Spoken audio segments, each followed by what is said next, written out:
Innover. Tout le monde en parle à satiété. C'est devenu le passage obligé des discours et des rapports. Et pourtant, l'innovation n'est pas un cliché à la mode, ni la lubie d'économistes en panne d'idées. L'innovation est l'une des clés essentielles de l'avenir de notre pays. Parce que l'innovation est le moteur de la croissance économique et du progrès social. Parce qu'innover est pour l'entreprise, quelle que soit sa taille, décisif pour rester compétitive dans un monde ouvert. Parce que majoritairement située en milieu de gamme, l'industrie française souffre de la faiblesse de ses marges. Parce que les PMI doivent monter en gamme pour se positionner dans les pays émergents où la croissance est dopée par les besoins d'infrastructures et des populations. Or, les entreprises françaises sont à la traîne. Leurs dépenses de R&D ont décru ces dernières années en même temps que leurs marges, tandis qu'elles augmentaient en Allemagne. Rapportées à la richesse nationale, elles sont inférieures d'un quart à celles des entreprises allemandes et d'un tiers à celles des firmes suédoises. L'innovation n'est pas une idée neuve. Ou plutôt, c'est une idée neuve, mais depuis toujours, de celles qui font avancer le monde et mieux vivre les hommes. C'est elle qui apportera les solutions pour répondre aux grands défis à venir de l'humanité et de ses 9,6 milliards d'habitants à horizon 2050. L'environnement, l'alimentation, l'eau, l'énergie, la santé. L'innovation ne doit pas être la chasse gardée des ingénieurs.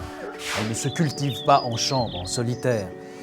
Elle résulte rarement du trait de génie d'un entrepreneur éclairé. Innover, c'est s'ouvrir à son environnement. C'est partager plus d'idées avec des clients. C'est solliciter la créativité des salariés. C'est penser au design de son produit. C'est imaginer toutes les solutions qui pourraient lui être associées. L'innovation peut être technique, commerciale, organisationnelle et ou managériale. Elle peut consister à mettre au point un nouveau produit, mais aussi à adapter un produit existant à de nouveaux usages, de nouveaux besoins. Elle peut s'atteler à améliorer un processus industriel ou une organisation managériale pour les rendre plus performants. L'innovation, c'est avant tout un état d'esprit. Savoir observer, écouter, savoir se remettre en question, se réinventer sans cesse pour chercher à faire mieux, toujours mieux dans un monde chaque jour inédit. Mais comment innover ? L'innovation, alors comment est-ce que j'innove ? Déjà, j'essaye de ne pas céder à la monotonie. J'essaie de prendre les bonnes idées en fait, qu'il y a à droite à gauche autour de moi. Et voir sur internet les magazines pour voir ce qui se fait dans le monde.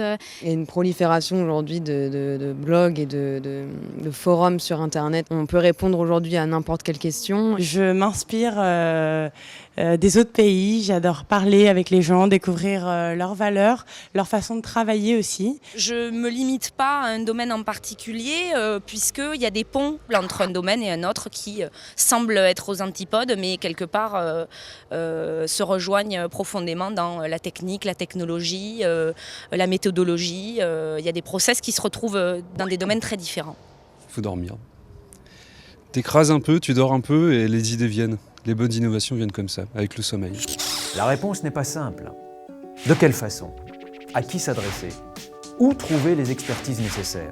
Le paysage de l'innovation est complexe, les interlocuteurs nombreux, les aides diverses, les compétences difficiles à identifier.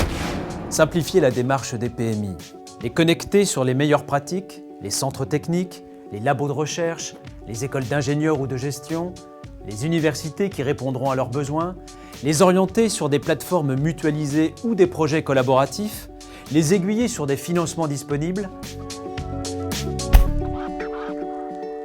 C'est l'ambition du Fonds pour l'innovation dans l'industrie et de ses relais dans les territoires. Innover, c'est vivre.